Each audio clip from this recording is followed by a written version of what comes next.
Emily, is Grandpa behaving himself? Well, sort of. He injured his leg. Old people can be such a nuisance. I wish they'd think about those of us who have to take care of them. Patricia, that's not a nice way to say it. It's fine. He's already declining quite a bit. I can't handle the fuss of old people, but you're used to it, so you'll be fine. The other day, my husband's grandfather, Michael, fell in a garden and injured his leg. It's not a serious injury, but he's already 82 years old. Because of his age, we're having him rest in bed just to be safe so it doesn't get worse. My mother-in-law won't even go near him, let alone take care of him. I'm Emily, 30 years old. I married 3 years ago and live with my husband Daniel's family. My husband was my boss at the company where I worked, a company founded by his grandfather. When I joined 8 years ago, my father-in-law was already the president and my grandfather-in-law was the chairman. But back then, the grandfather was still handling all the important tasks and responsibilities of the company. 2 years ago, when Grandpa turned 80, he remained chairman but handed over most of the public duties to my father-in-law. Michael, you've worked hard all this time. Now, leave the company matters to Christopher and take it easy, my mother-in-law said with a smile, but her words sounded sarcastic to me. Grandfather-in-law is a bit stubborn but a fair and kind person with a good reputation. In contrast, my father-in-law seems somewhat immature, never expressing his opinions clearly and utterly unreliable compared to Grandpa. And he always does whatever my mother-in-law says. My grandmother-in-law has already passed away, and I never met her. My husband and I started dating when we worked together on the same product planning team 3 years after I joined the company. My husband, energetically leading the team, seemed reliable to me, though a bit self-righteous. Maybe I felt that way because I lost my father early and grew up with just my mother. My mother also passed away from illness 2 years ago, and now I have no family other than my in-laws. Shortly after I got married, my mother fell ill and needed care, so I quit my job to take care of her. The fact that my husband's family didn't object was probably due to a single comment from Grandpa. It's only natural to take care of the mother who raised you alone. Don't worry and take good care of her. Thanks to that, I was able to be by my mother's side every day for a year without financial worries until she passed away. My mother-in-law seemed a bit dissatisfied, but I was truly grateful. However, since Grandpa handed over the company to my father-in-law, everyone's attitudes towards him have gradually changed. They no longer listen to his opinions as much, and I can't shake the feeling that they're treating him carelessly. At first, I thought it was just my imagination, but watching my mother-in-law and husband's behavior, I can't help but feel that way. My father-in-law's attitude is non-committal, but it feels like he's ignoring Grandpa as if he's no longer needed since he's practically retired. Watching my in-laws' behavior, I feel somewhat angry. Hey, don't you think your attitude, Patricia, and yours too, is a bit cold towards Grandpa? So what's the big deal? Grandpa tries to talk to you and you barely respond. You don't even try to help them. Like I have time to deal with old people. You can take care of Grandpa.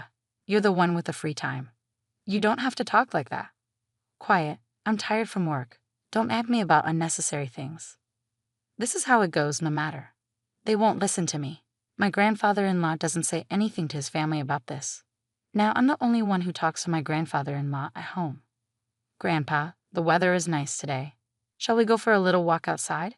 Your leg seems to be healing well, and I think it will be good rehabilitation. Thank you. Let's go out for a bit then. The two of us went to the park, where there were several families with children playing around. My grandfather-in-law looked at the scene with joy. Christopher and Daniel enjoyed times like that too. Grandpa, I was busy with work and couldn't take care of the children much. Maybe that's why I couldn't raise Christopher and Daniel properly, my grandfather-in-law said with a slightly sad face, almost like he was talking to himself.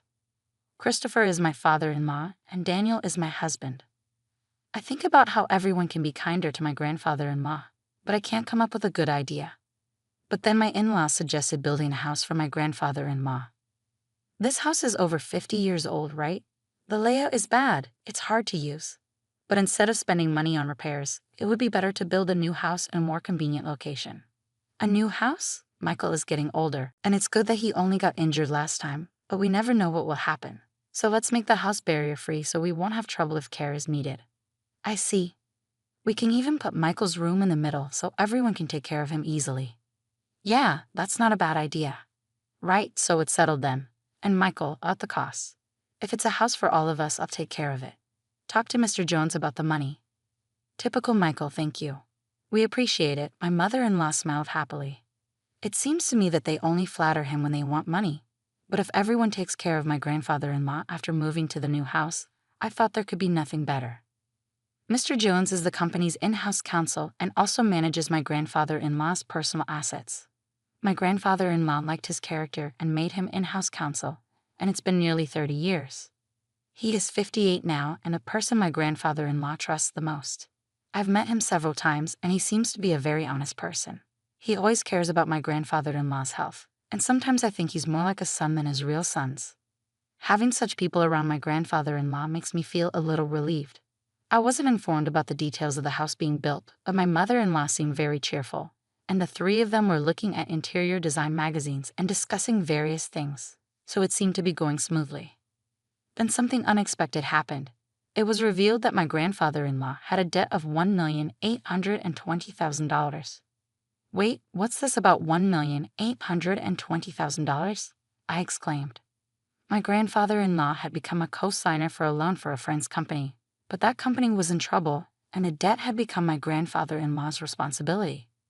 Wait, they're not going to take the house. It's under construction, are they? Since the contract has already been completed, and as Patricia said, it's in the president's name, so it's fine, my mother-in-law seemed relieved at those words. Oh, thank goodness. I'm glad we did it my way. Listening to that conversation, I learned for the first time that the house was in my father-in-law's name. Even though my grandfather-in-law had paid for it, putting it in my father-in-law's name seemed just like something my mother-in-law would do. I also wondered why they didn't think of giving up the house to help repay the debt. Hey, this debt is Michael's fault, and it has nothing to do with us or the company, right? Well, it was signed in Michael's name. Oh good, then there's no problem. I couldn't understand what was good about it, but since my grandfather-in-law didn't say anything during that conversation, I didn't intervene either. After all, it's not an amount I could handle. A few days later, my grandfather-in-law's behavior began to change gradually. Grandpa, what would you like to eat for lunch? Who are you calling Grandpa? I'm only 50. You have no right to call me that. Huh? Sorry, Emily, right? I was lost in thought. At first, I thought he was just deep in thought, and when it happened repeatedly, I began to feel uneasy. Patricia, what are you doing? Where's my meal? Grandpa, I'm Emily. Patricia is your daughter-in-law. You ate your meal earlier. Didn't eat? Are you trying to starve me? I wondered if my grandfather-in-law's condition was triggered by the $1,820,000 debt, and seeing that none of his family members were trying to help him might have been a double shock. I tried to persuade my grandfather-in-law to go to the hospital, but he adamantly refused. He might not want to admit that he could have dementia. I didn't want to force him, but I felt helpless on my own. I consulted my husband, but he simply brushed it off, saying it had nothing to do with him. My mother-in-law wasn't any help either, so I turned to my father-in-law as the only option. Yeah, I heard from Patricia, Daniel. They think it might be dementia. Can you go to the hospital with us? I asked him. But it's not that bad yet, right? If we go to the hospital, others will find out my father has dementia, he responded. There are good medications now that can slow the progression. Well, there's no need to rush. Let's watch him a little longer. Emily is here, so they'll be fine, right? I couldn't help but feel frustrated by their lack of concern. I couldn't depend on them. Grandpa, let's go to the hospital. Let's get you properly examined, I urged. Who are you? Where are you planning to take me? You're up to no good, he retorted. I felt tears welling up, seeing how stubborn my once kind grandfather-in-law had become. But my mother-in-law just laughed, amused. Even if he was the chairman, it's over for him now. But now everything, even the company, is all Christopher's, she remarked casually. Patricia, Grandpa isn't completely unaware. He's listening to everything. He'll forget everything soon. He'll start wandering, dribbling. Just thinking about it gives me chills. He's nothing but a nuisance now, I protested. How can you say that? Grandpa has worked hard for the family all of his life. My mother-in-law's words made me both angry and sad. But my grandfather-in-law just smiled. See, this old man doesn't understand anything, she added, laughing. Patricia, I was furious at my mother-in-law's callousness. But soon the new house would be ready. Perhaps things might change once we move there. Since it's a house that Grandpa built, the family might show some gratitude and be kind to him. I couldn't completely abandon that faint hope. And 2 months later, the house was finally built. For days, I had been compelled to pack my in-laws' and husband's belongings, while my father-in-law's and my own items remained mostly untouched. Even when I attempted to organize my things, my in-laws and husband kept assigning me tasks, preventing any progress. However, I reasoned it would be okay to relocate the smaller items later since this house wasn't disappearing. On moving day, after transferring most of the belongings, I went to call my father-in-law, but my husband intercepted me. "Ah, you and Grandpa can stay here," he announced. "What? You can stay in his house? We don't need any extra baggage in the new house. In other words, you and Grandpa will live here from now on, and I'll give you Grandpa's debt too." "Well, you can at least be a housekeeper. Hey, let's go." "Yeah, I'm coming. Good luck with all the debt repayment and live-in care." My in-laws cheerfully departed, leaving me stunned. For a while, I couldn't comprehend what had just occurred. Were we abandoned, not just me, but also my grandfather-in-law, only they would reside in the new house? It took me some time to grasp because it was beyond my imagination that someone could be so cruel. How should I explain this to my grandfather-in-law? Slowly, I made my way back to the rear room. I didn't mind caring for my grandfather-in-law at all. That was my intention from the start. As I timidly prepared to call out to him, noticing his back facing me, he seemed to sense my presence and turned around before I could speak. "Have they gone already?" His expression as he uttered those words looked entirely different from what it had been just months ago. To be honest, he seemed like a different person. I wondered if a new symptom had emerged, but the next moment my grandfather-in-law smiled, and his subsequent words caught me off guard. As I was talking to my grandfather-in-law, Mr. Jones came. "Chairman, have you finished getting rid of the unnecessary staff?" "Yes, it's all done. Let's go, shall we?" Where are we going?" "Of course, to the new house." I left the house where I had been residing, guided by my grandfather-in-law, without fully understanding what was unfolding. The following month, my mother-in-law and husband bombarded me with countless calls. My grandfather-in-law declared he wouldn't entertain their calls anymore, but I answered my husband's call due to the looming divorce. "Hey, Emily, is Grandpa with you? When I went to the old house, it was up for sale. It's not worth $1,820,000, so you can't repay the debt." "Is that why you did that?" my husband interrogated. "What do you mean?" "Put Grandpa on. Dad said he can't get in touch at all. That forgetful old man has done something outrageous." I knew what he was referring to, but I wanted to hear my husband's side of the story. Grandpa sold the company's stocks to the executive director. Thanks to that, the executive director became the largest shareholder, and a shareholders' meeting and board meeting were held, resulting in Dad being dismissed as president. But the executive director is well liked, and maybe Grandpa thought it was better to hand over the company to him. The executive director must have deceived the senile old man into selling the stocks. This is invalid. You seem to be misunderstanding something, but Grandpa doesn't have dementia. If anything, he seems more coherent than before. What? Until that moving day, I genuinely believed that my grandfather-in-law had dementia. It appears that my grandfather-in-law harbored suspicions from the moment my mother-in-law mentioned building a house to live with him, so he devised a plan. He feigned dementia to observe how my in-laws and husband would react. As anticipated, they revealed their true colors one after another. In the end, they left my grandfather-in-law and me behind. I struggled to contain my laughter because everything unfolded exactly as I had expected. My grandfather-in-law then said, I found myself surprised, relieved, and slightly conflicted. To deceive the enemy, you must first deceive your allies, my grandfather-in-law chuckled. It seemed he had been receiving regular updates on the company from the executive director and Mr. Jones.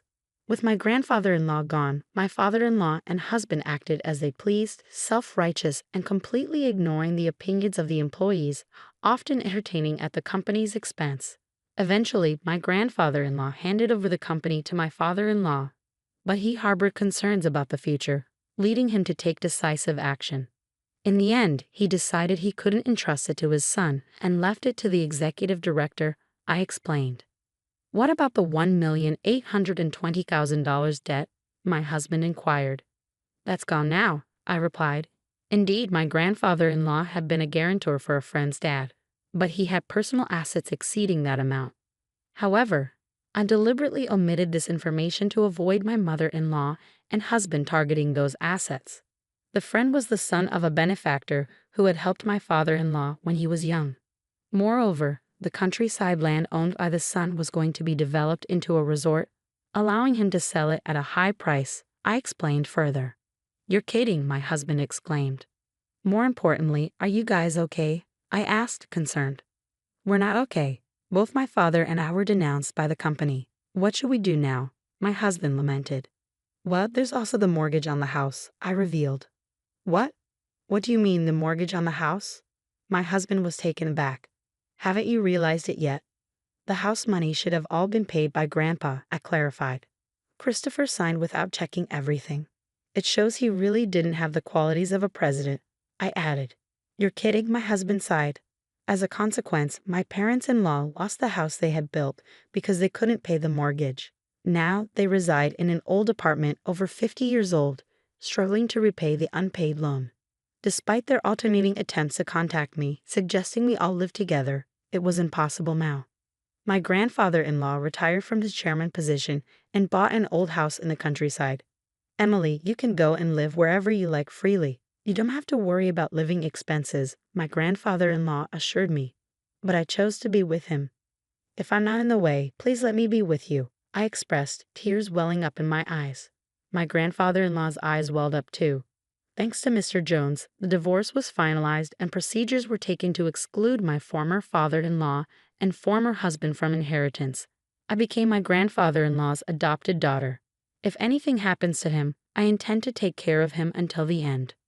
Now, the two of us enjoy working in the fields together. "Dad, look at this radish, it's big," I exclaimed as warm moments flowed in the pouring sunlight. I wish for these days to continue, even just one day longer. "Hey there, I'm Stacy, and I'm 37 years old.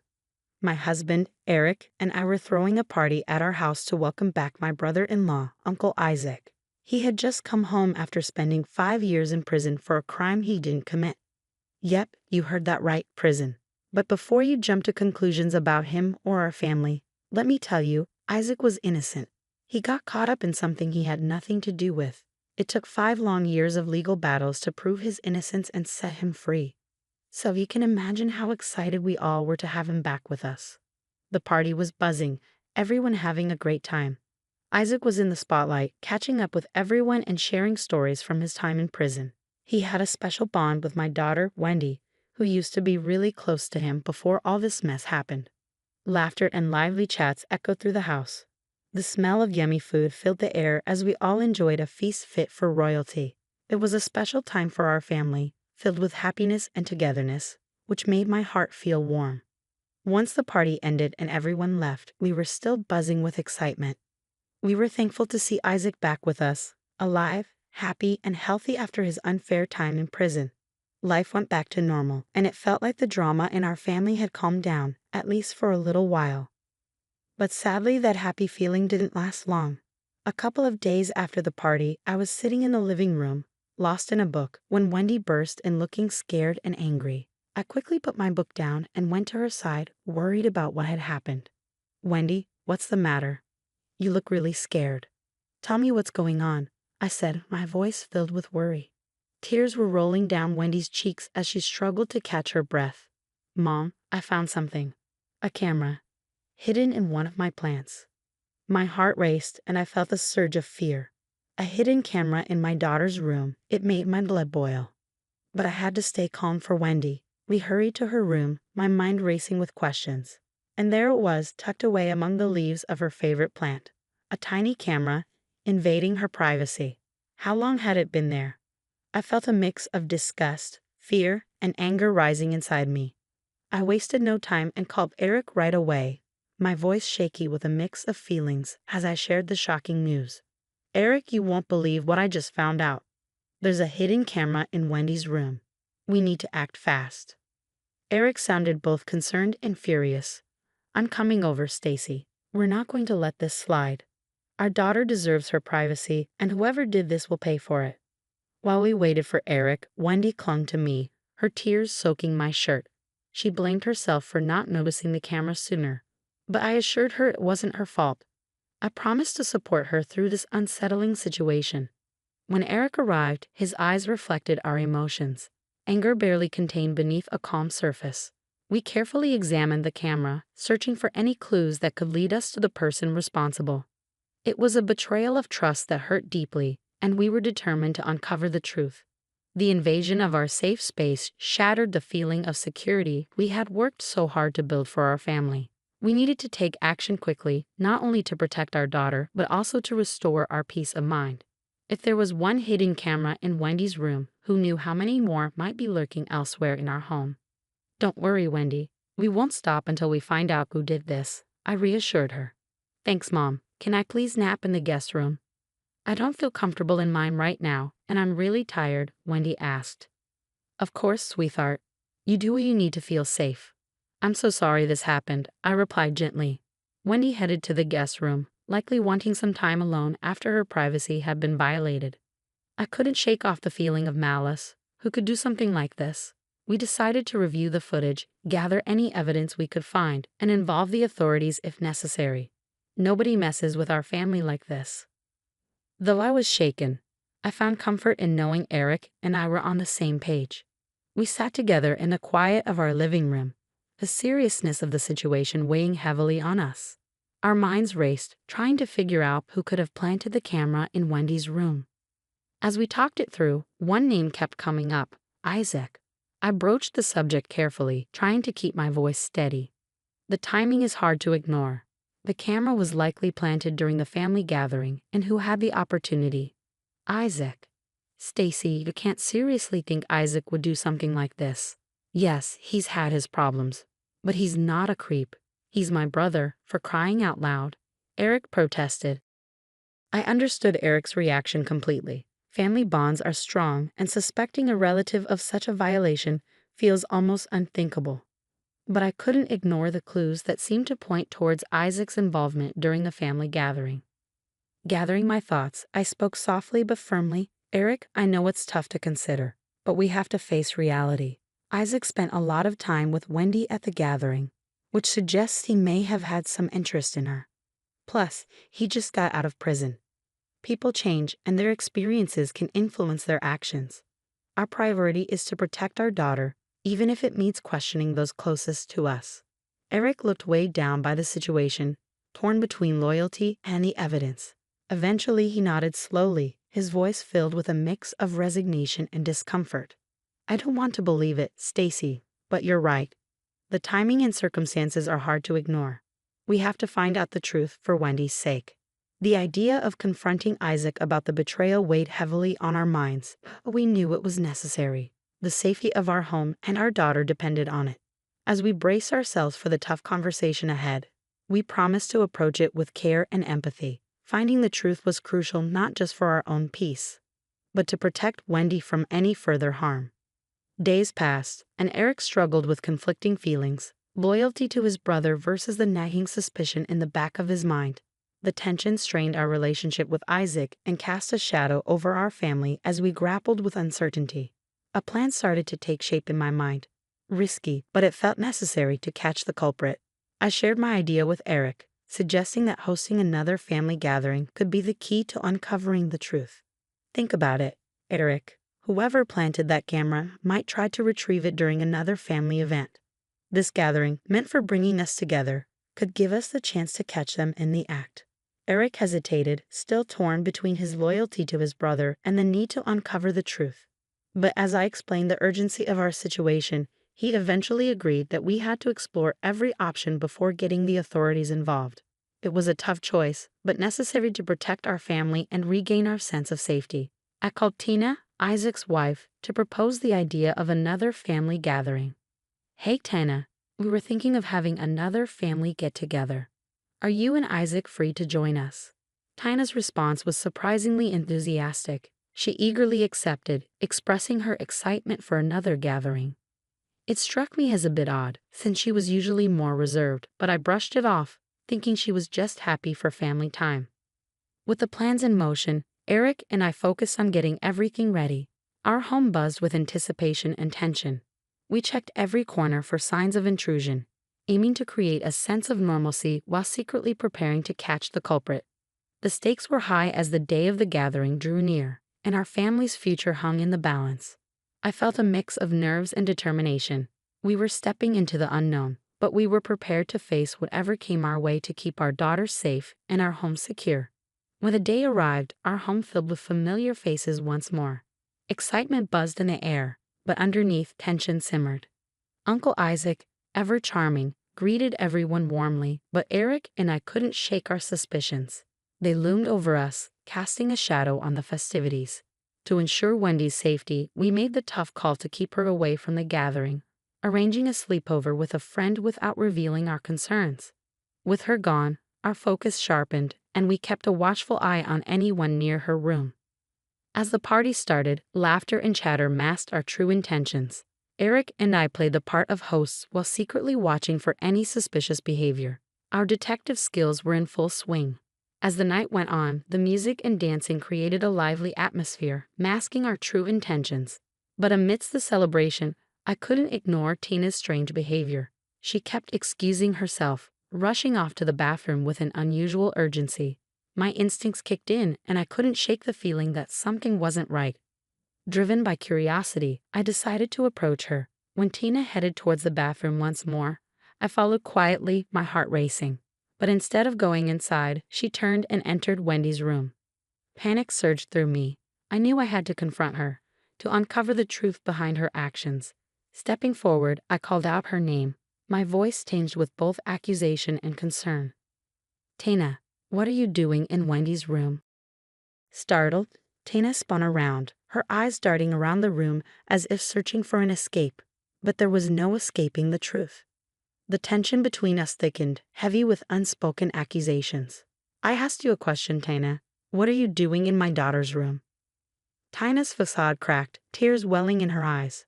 Her voice shook as she said, "I was just looking for Wendy. I was surprised she wasn't with us for the party." "You were going through her drawers," I pointed out, my tone unwavering. Tina looked down, realizing her hands were still in the drawer she'd been searching. I can explain." "Save it." The person we least expected, the one we had staunchly defended, had betrayed our trust. The room swirled with a whirlwind of disbelief and disappointment. I motioned for Eric to join me, and he rushed over, assuming we had caught Isaac in Wendy's room. But his expression turned to shock when he saw it was Tina. "You planted that camera, didn't you? Why, Tina? Why would you do something like this?"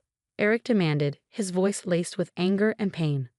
Without hesitation, Eric called Isaac over to Wendy's room, his tone firm and commanding. Isaac, sensing the urgency, quickly joined us, confusion written all over his face. As Isaac stepped into the room, his gaze fell on Tina, tears streaming down her cheeks. Before anyone could say another word, Eric quietly closed the door, shielding the rest of the party from the unfolding drama. Taking a deep breath, I steadied my voice as I began to explain everything. I recounted the shocking discovery of the camera in Wendy's room, the invasion of their privacy that had shattered their trust. My words hung heavy in the air, the truth weighing down the room. "We planned this gathering, Isaac, to catch whoever planted the camera. And to be honest, we initially suspected you." "Bro, I'm so sorry. I shouldn't have doubted you, especially after everything with prison," Eric interjected, his voice filled with regret. "But it was mostly me who accused you, Isaac. I'm truly sorry. After finding Tina here, I realized you weren't involved." Isaac's brows furrowed, confusion clouding his expression as he looked between Stacy, Eric, and Tina. He turned to Tina, seeking answers. "Tina, why were you in Wendy's room? What's going on?" "We caught Tina going through Wendy's things. She's the one who planted the camera. Now that everyone's here, Tina, you need to explain yourself. Why would you do something like this?" Tina's eyes darted around the room, searching for support, but Isaac's shock mirrored the confusion in the room. He couldn't understand why Tina would do something so invasive, especially to her own family. Okay, you got me. Yes, I planted the camera in Wendy's room. I was just coming to take it back." "We already know that. We caught you. We want to know why," Eric pressed. "Because I'm jealous, okay," Tina blurted out. Tina's confession hung heavy in the air, exposing her jealousy for all to see. She admitted, with a mix of shame and frustration, that her actions were driven by envy towards Wendy. She had noticed Isaac and Wendy talking a lot during the last family gathering, and it sparked jealousy within her. She questioned what made Wendy so special, what drew Isaac's attention and affection towards her. Isaac felt the need to defend himself, his voice tinged with defensiveness and genuine concern. Tina, you know I care about Wendy, but not in a weird way. Being her uncle is important to me. I was just checking on her, making sure she was okay. It was out of love and family concern, nothing strange. But why were you always praising Wendy? It made me wonder what was so great about her. Tina countered, her jealousy still evident. So you're upset because I'm proud of being an uncle. Tina, is there something wrong with being proud of my niece? I have every right to support and appreciate Wendy. It's not about playing favorites, it's just genuine love for family. I didn't expect you to react like this. Trying to navigate the emotions in the room, I turned to Tina. What were you hoping to find by planting the camera? What did you think you'd uncover? I just wanted to see how Wendy lives, you know? Maybe if I understood her better and acted like her, I could get the same attention from you, Isaac. I wanted to feel valued like she is. You're acting crazy, Tina. Jealous of a teenager. That's messed up, Isaac snapped, his frustration evident. After an awkward silence that could rival a library, Eric decided to end the party. Good call, I agreed. The last thing we need is to keep partying after discovering Tina's true colors. The resident creep of the year. Once the relatives were gone, it was just Eric and me left to deal with the fallout of Tina's actions. And let me tell you, it wasn't pretty. I unleashed a verbal storm on Tina, making a sailor blush. I mean, who does that? Who plants a camera in their niece's room? Sick, that's who. Isaac looked lost, disappointment written all over his face. I guess he couldn't believe what his wife had done. Can't say I blame him. I'd be equally stunned if my partner turned out to be a lunatic. As the dust settled and our emotions ran dry, Eric and I found ourselves sitting in our once cheerful home, now tainted by one family member's sinister acts. The next day, when Wendy returned, it fell to me to break the news to expose the twisted truth. Tears filled Wendy's eyes as I recounted the violation of her privacy. The poor girl, innocent and unsuspecting, couldn't believe someone in our own family could do something so awful. Mom, I never imagined this could happen, especially from Tina. Seriously. Wendy's disbelief mirrored my own. I shook my head, struggling to comprehend it myself. I know it's hard to believe. Tina's really crossed a line. With Wendy in my arms, her tears staining my shoulder, I made her a promise. We were going to fight back. Pressing charges was just the beginning. Tina needed a reality check, and we were ready to give it to her. Her tearful eyes met mine, seeking reassurance. But Mom, how is Uncle Isaac doing? I sighed, the weight of our shattered family hanging heavily in the air. Honestly, he's struggling. It's hard for him to celebrate his freedom knowing he's married to someone who's acted so terribly. So, are they getting a divorce? I don't know, sweetheart. I hate what she's done to us. Me too. But right now, our priority is your safety. We're getting a restraining order against Tina so she won't come near you again. We're pressing charges and getting a restraining order against Tina, the one with the camera. And the bond between Isaac and our family? It's strained, shattered by this betrayal. There's an awkward silence between us, a reminder of how far jealousy can go. But we're determined to rebuild and find comfort in those who truly care. The road ahead might be tough, but we're ready to face it. Our family's love will help us through.